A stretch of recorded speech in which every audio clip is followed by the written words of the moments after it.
Our guest is someone everybody has undoubtedly heard play. We just may not have known it. Born on the south side of Chicago, Darryl Jones is one of the most highly regarded and sought-after bass players in popular music today. As a child, his father, who was a drummer, avidly supported Darryl's musical interests, initially taught him how to play the drums. However, it was a neighbor who suggested to Darryl that he might take up the bass guitar instead, and Darryl will talk about that in a little bit. Darryl's early professional days included playing alongside pianist Ken Chaney, guitarist Phil Upchurch, and occasionally drummer Vince Wilburn Jr., who, as it turned out, happened to be the nephew of jazz great Miles Davis. We'll talk about that in a second. So Wilburn recommended Darryl to his uncle, and following a tryout in New York, Darryl promptly landed the gig. Now, as word got out about his talents, more tour and studio work came his way, and in the years that follow, Darryl has recorded and played with many of the biggest musical acts in the jazz, blues, and rock genres. Since 1994, however, following the retirement and departure of Bill Wyman from the Rolling Stones, Darryl has been an integral part of their lineup and has recorded and toured with the Rolling Stones for the last 20 plus years. Now, we can go on and on about his musical accomplishments, but again, you're not here to listen to me, so please welcome to the club QSC stage at Winter NAMM 2015, Rachel Z, Omar Hakim, and Mr. Daryl Jones.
that? Thank you very much. Here we are, day 2, Daryl. All about you today. You were at the show yesterday, you're here today. What are your thoughts on being here at Winter NAMM? What do you like about coming here? What have you seen? All that good stuff. The gear, man. It's all about the gear, you know? No, I mean, it's great. It's lovely. First of all, you get to, to hang out with, friends that you haven't seen for forever. Everybody's here. Have a good time doing that and check out the new gear and, lucky this time get a chance to play with some great musicians and yes, great indeed. friends. So, no, I'm glad to be here. Very happy to be here. Well, we're pleased that you could join us here at the QSC stage. I want to talk for a little bit about some of your early days. Your father was a drummer. He encouraged your musical interests. He actually started teaching you to play drums. So, first of all, I was going to ask if you want to follow on the steps of Omar and maybe give us a little. No, I'm just kidding. Yeah, that's a really good joke. Although I do have my kids set up at home, and I am slowly getting. When I'm 80, I'll be ready. Very good. No, but back to those early days when your father was teaching you. He supported your musical interests. Was your father professional, or tell us a little bit about those early years of starting your music? Well, basically, my dad was not a professional musician. In fact, there wasn't really a drum kit in the house. It was a practice pad. But since I was, a child, I remember hearing him, warm up his chops and deal with his, independence and all of that stuff with his practice pad. It was actually both him and my mother that supported, my brother and I doing music. So it was great because, we had, the complete support of both parents. So, and it was, I grew up in a kind of 2 radio house. My dad was listening to Early Miles and Count Basie and Oscar Peterson, and my mom was listening to Sly Stone and James Brown, and so I kind of grew up, listening to both of those things, and obviously Motown was a really big influence. I danced to Motown long before I touched the bass, so that music is kind of in my blood too. Okay, so we mentioned earlier it was a neighbor who said, "Hey, maybe you should try the bass guitar." What was that all about? Well, basically, I was going to a grammar school, and I saw a guy who lived a couple of doors down play in a talent show, and it hit me like a shot. I decided right in that moment that that's what I wanted to do with my life, and I said the next time I see Angus, I'm going to ask him if he'll teach me how to play the guitar. Now, mind you, I didn't know the difference between a guitar and a bass guitar. I didn't know there was such thing as a bass guitar. He asked me, "Do you want to play lead guitar or bass guitar?" I said, "Well, what do you play?" And he said, "I play bass." I said, "Well, then I want to learn how to play bass." And that's how I became There you a go. bass So, player. and it was something that came very natural to you?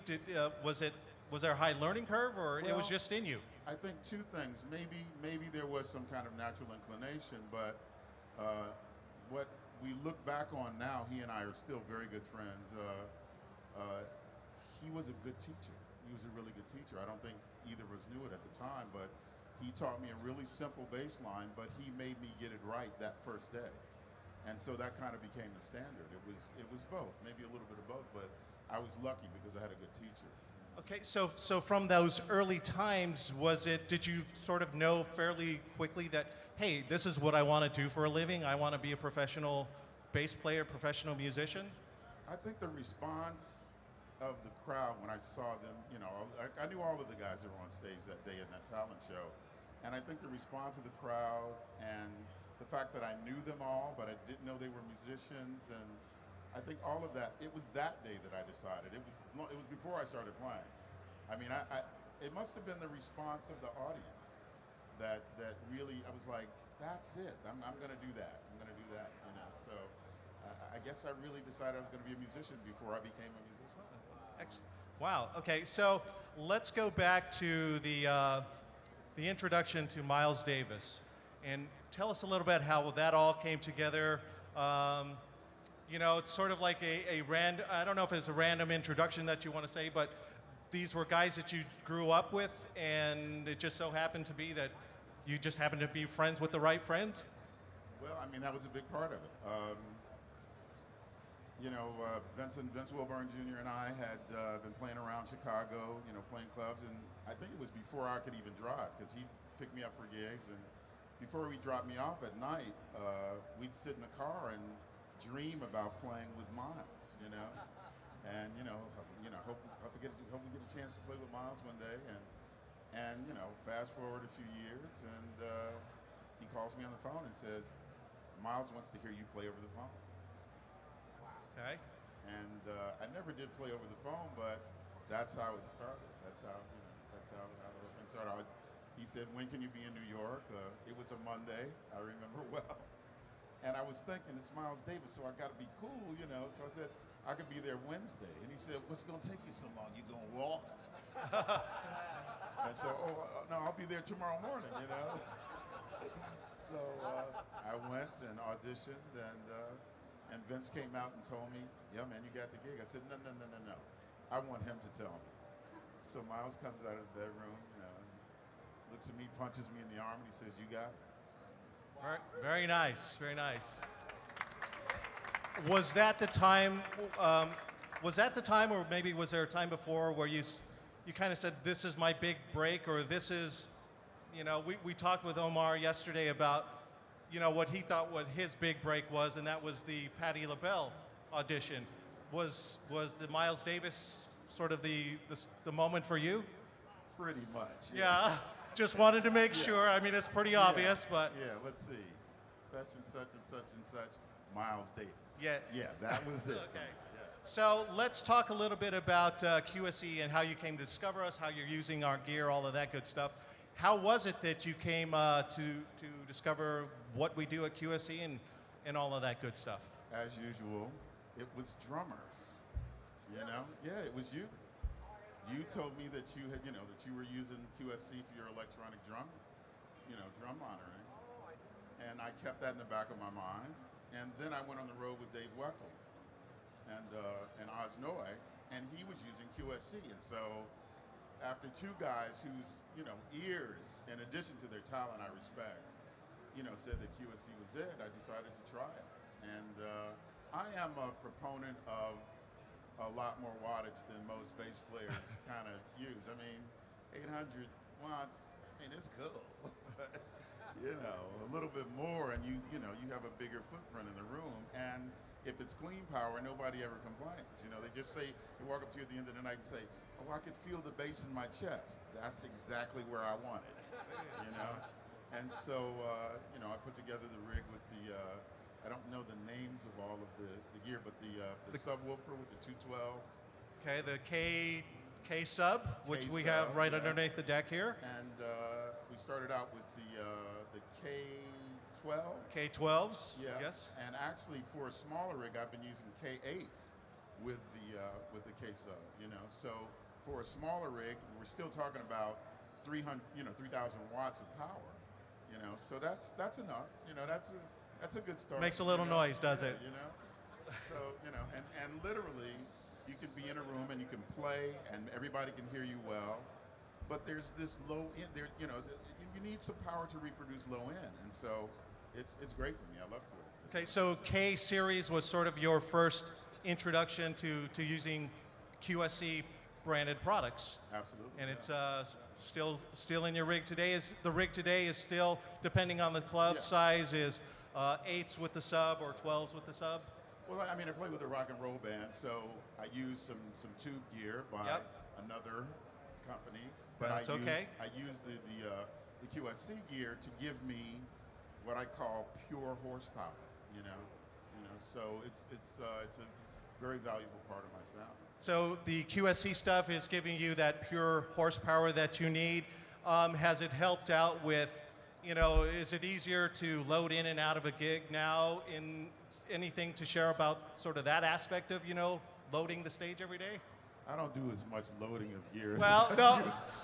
Well, let me rephrase that for your production people. But yeah, no, I'm told it's a little bit easier. All right. Fair enough. Too old of you. Do you guys got time for one more quick tune? Yeah, we're going to. Hey, hold on. I got to jump in. I got to jump in here. I got to tell you a Darryl Jones. Can I tell you a Darryl Jones story? Okay. Because we've been friends for years, right? So when he got the call from the Rolling Stones, right? He called me in New York. Omar, I'm going to audition for the Rolling Stones. So I thought about it for about 5 seconds, and I said, that gig is yours. You're going to get that gig. And he goes, what makes you say that? I said, because Charlie Watts is going to play 4 bars with you, and he's going to find out what I already know, is that you make a drummer's job easy. Okay? There you go. Okay. Vice versa. We'll tell you what. Let's give it up for Rachel, Omar, and Daryl. See if they'll do one more tune for us. Also, just before they get started, guys, let's all cram in just a little bit tighter to the stage here because we got to free up a little bit of room in the aisleway there. So if you guys are close, get closer. I promise you'll still be able to hear it nice.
Very nice.